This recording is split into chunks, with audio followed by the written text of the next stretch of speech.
我绿杯彩玉佩。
เสียงพินนี่เนาะเสียงแคนนี่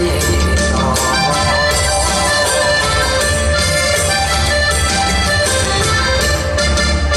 โอ้ยมันสุดใจแสนเมื่อได้ฟังเสียงแคนไพเราะออกมา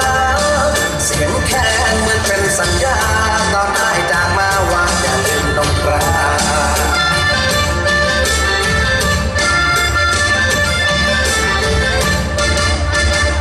ได้ฟังเสียงพิน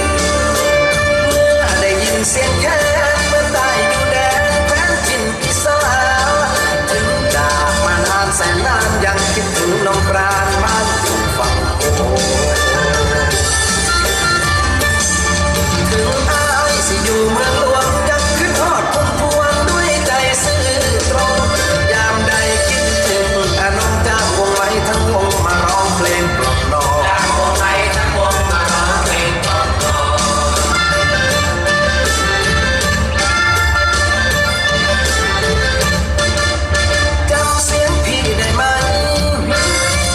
เสียงอ้ายได้บ่เสียงไผ่ดอสั่งมาดังวอนวอนเสียงนี้คือพี่ไม้พี่รมพรที่เคยกล่อมน้องนอนจนฟ้าแจ้งจางปางจางปางฟ้าแจ้งจางปางกะสร้างเจ้าบ่นอนกะสร้างพี่ยังน้องนั่งเฝ้าเจ้ากะไล่ยุ่งนั่งขันมุงจนหูข้าตาสักกุหลาบมันคันสู้กันคือยามเศร้า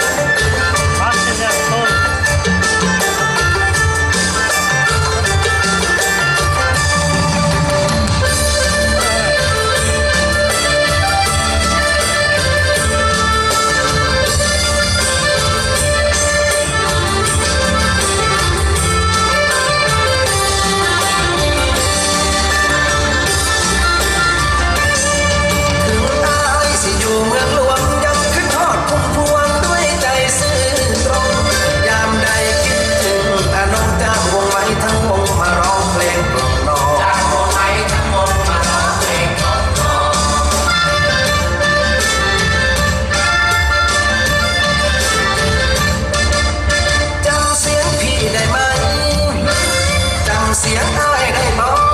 เสียงไผ่ดอสั่งมาดังวอนวอนเสียงนี้คือพี่ไม้พี่รมพรที่เคยกล่อมน้องนอนจนฟ้าแจ้งจางปางจางปางฟ้าแจ้งจางปางกะสร้างเจ้าบ่นอนกะสร้างพี่ยังน้องนั่งเฝ้าเจ้ากะไล่ยุ่ง